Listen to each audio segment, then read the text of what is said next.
للمتقين والصلاة والسلام على رسوله الكريم أما بعد قال النبي صلى الله عليه وسلم طلب العلم فريضة على كل مسلم وفي رواية أخرى في كل مسلمة أو كما قال عليه الصلاة والسلام. محترم علماء کرام اور عزیز بچوں، میں آپ سے 10 منٹ بات کروں گا. یہ جو حدیث میں نے آپ کے سامنے پڑھی ہے، اس حدیث میں اللہ کے رسول صلی اللہ علیہ وسلم نے فرمایا کہ علم کا طلب کرنا ہر مسلمان مرد پر اور عورت پر ضروری ہے. ہم ترجمہ کرتے وقت ایک ترجمہ کر دیتے ہیں کہ علم دین کا طلب کرنا ہر مسلمان مرد اور عورت پر فرض ہے. لوگ سوال کرتے ہیں کہ اس میں آپ نے علم دین کہاں سے جوڑا؟ وہاں پہ تو نہیں لکھا ہوا ہے، وہاں پہ تو صرف لکھا ہوا ہے کیا؟ العلم لکھا ہوا ہے. مولانا تھانوی رحمۃ اللہ علیہ نے اس کا جواب لکھا ہے. مولانا تھانوی رحمۃ اللہ علیہ فرماتے ہیں کہ جب الف لام کسی پر داخل ہو گیا تو وہ خاص علم ہے، لہذا وہ خاص علم سوائے دین کے اور کوئی دوسرا نہیں ہو سکتا. اس وجہ سے ترجمہ کرنے والے یہ ترجمہ کر دیتے ہیں کہ علم دین کا طلب کرنا ہر مسلمان پر فرض ہے. یہ جو عصری تعلیم والے بھی اس حدیث کو پڑھ کر کے تقریریں کرتے ہیں اور اس میں یہ معنی نکال لیتے ہیں کہ تعلیم جو ہے وہ علم طلب کرنا کسی قسم کا علم ہو. اس کو یاد رکھیں کہ اگر یہ مان لیا جائے کہ ہر علم کا طلب کرنا فرض ہے تو فرض کے چھوڑنے پر گناہ ہوتا ہے. یہ اصول ہے. مثلا ایک آدمی کو میتھ نہیں آتی، انگلش نہیں آتی، کیمسٹری نہیں آتی، بایو نہیں آتی، اور آپ نے کہہ دیا کہ نہیں ہر علم کا طلب کرنا فرض ہے، تو جن لوگوں کو یہ نہیں آتی سب گنہگار ہو جائیں گے. اس لیے یہ فرض نہیں مانا جا سکتا. فرض صرف اور صرف کیا ہے؟ علم دین کا. یہ سب ہماری ضرورت ہے، لیکن علم دین کا طلب کرنا فرض ہے. جو بات آپ کو بتانا چاہتے ہیں کہ وہ کتنا فرض ہے. علم دین تو ایک بہت بڑا وسیع سمندر ہے، اس میں فرض کتنا ہے کہ جو ہر شخص کے لیے ضروری قرار دیا گیا ہے. تو یہ بچے جو آئے ہیں ان کو اس بات کو دھیان رکھنا چاہیے کہ اتنا ضرور سیکھیں. مطلب بعض بچے حفظ کے بعد چھوڑ دیتے ہیں، بعض بچے درمیان میں کچھ اپنی ذاتی پریشانی جو بھی ہوتا ہے چھوٹتا ہے. اس سے پہلے جو ہے نا ان کو چاہیے کہ 3 چیزیں جب آئے ہیں مدرسے میں تو ضرور جانیں، چاہے حفظ پڑھ رہے ہوں، چاہے دینیات پڑھ رہے ہوں، چاہے ناظرہ پڑھ رہے ہوں، کچھ بھی پڑھ رہے ہوں. وہ 3 چیزیں کیونکہ آپ کو موقع ملا ہے، لہذا وہ جو فرض ہے وہ ضرور جان لیں. پہلی چیز یہ جان لینا اس فرض میں کہ ہمارے اللہ نے کن چیزوں کو ہمارے اوپر فرض قرار دیا ہے. نمبر 1. اور اس فرض کا فرض کیا ہے؟ یہ سمجھے بات. نماز فرض ہے، یہ جان لینا پہلے نمبر پر. پھر یہ جاننا بھی فرض ہے کہ نماز کے اندر کیا فرض ہے. حج فرض ہے، حج کے اندر کیا فرض ہے. زکوٰۃ فرض ہے، زکوٰۃ کے اندر کیا چیز فرض ہے. یہ 2 چیزیں مل کر کے ایک فرض کہلاتا ہے. تو ایک علم جاننے کا مقصد کیا ہے؟ مطلب کیا ہے کہ ہم اللہ کے بتائے ہوئے فرائض کو جان لیں. نمبر 1. یہ ہر مسلمان مرد اور عورت پر یہ بات لازم ہے. دوسری چیز، جو چیزیں حرام ہیں جسے مکروہ چیز شامل نہیں ہے، حرام ڈائریکٹ جو چیز حرام ہے، ہر مسلمان مرد اور عورت کو یہ جاننا ضروری ہے کہ حرام کیا ہے. اللہ نے ہمارے کیا چیز کو حرام قرار دیا ہے. دوسری چیز. اور تیسری چیز یہ معلوم ہونا چاہیے کہ ہمارے اوپر کس کا کیا حق رکھا گیا ہے، رائٹس کیا ہیں، حقوق کیا ہیں.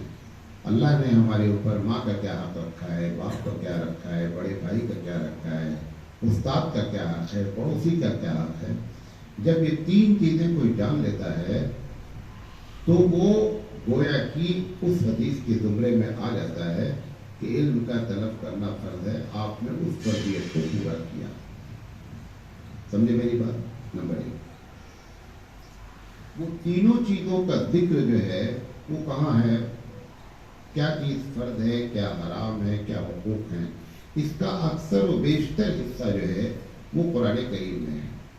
اس وجہ سے وہ حدیث بیان کی گئی کہ تم میں کا بہترین شخص وہ ہے، خیرکم من تعلم القرآن وعلمہ، تم میں کا بہترین شخص وہ ہے جو قرآن کریم سیکھے اور سکھلائے۔ کیوں؟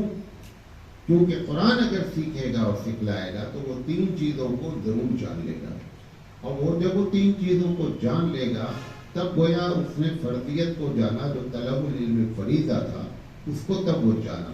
اس لیے اللہ کے رسول صلی اللہ علیہ وسلم نے فرمایا کہ تم میں کا بہترین شخص وہ ہے جو قرآن مجید سیکھے اور سکھائے۔ ایک بات۔ دوسری چیز، 4 منٹ اور بات ہے۔ دوسری چیز،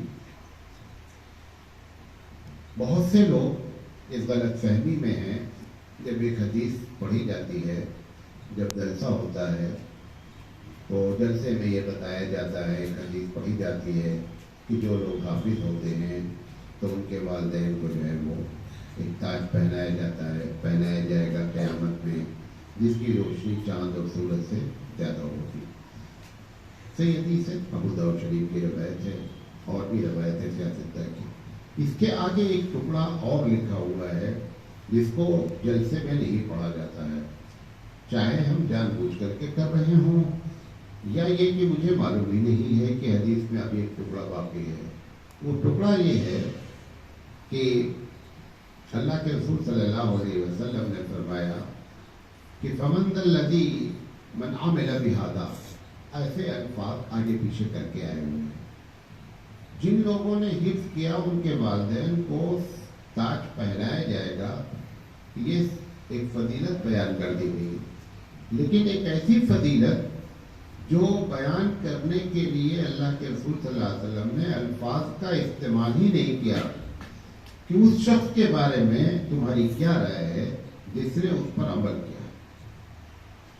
تو وہ تاج پہنا کر کے جو چھوڑ دیا جا رہا ہے، اگلا جملہ بھی بولنا چاہیے کہ اصل قرآن مجید کا جو مقصود ہے، وہاں تھانی رحمۃ اللہ علیہ کہتے ہیں کہ مقصود جو ہے قرآن مجید کے نازل ہونے کا وہ اس پر عمل ہے۔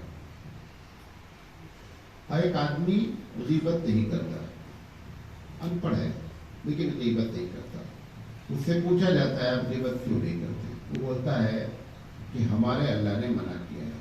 پوچھا جاتا ہے وہ کہاں لکھا ہے؟ وہ بولتا ہے قرآن میں لکھا ہے۔ تم نے پڑھا ہے؟ نہیں، میں نے پڑھا نہیں۔ آپ کو قرآن پڑھنا آتا ہے؟ نہیں، پڑھنا نہیں آتا مجھے، لیکن مجھے یہ معلوم ہے کہ قرآن مجید میں یہ لکھا ہے غیبت نہیں کرے۔ یہ بندہ مقصود پر عمل کر رہا ہے، بھلے اس کو پڑھنا نہیں آتا ہے، بھلے اس کو یہ بھی بات معلوم نہیں ہے کہ یہ لکھا کہاں ہے۔ تو مقصود کو چھوڑ کر کے جو یہ بات سمجھی جا رہی ہے کہ حافظ صاحب کی بڑی فضیلت ہے، فضیلت اپنی جگہ ہے، لیکن اس شخص کی فضیلت کے آگے حافظ جی کی فضیلت نہیں ہے جو قرآن مجید پڑھنے کے بعد اس پر کیا کرتا ہے، وہ عمل کرتا ہے۔ اللہ کے رسول نے فرمایا کہ کیا رائے ہے تمہاری اس شخص کے بارے میں جس نے اس کو پڑھا اور اس پر عمل کیا؟ تو عمل جو ہے نا وہ مقصود بنا ہے، کیونکہ عمل کے لیے جاننا اور پڑھنا ایک لازم چیز ہے۔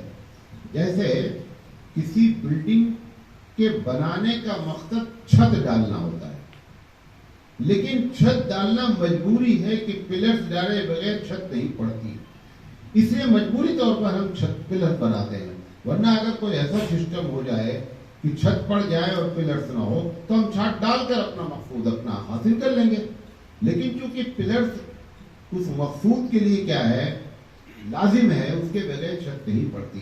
ایسے ہی سمجھنا اور پڑھنا یہ دونوں اس لیے ضروری ہے تاکہ آپ اس کے مقصود کو حاصل ہو سکے۔ لیکن اگر کوئی آدمی بغیر سمجھے ہوئے اور بغیر پڑھے ہوئے بھی قرآن مجید پر عمل کر رہا ہے تو گویا وہ قرآن مجید کے مقصود پر عمل کر رہا ہے۔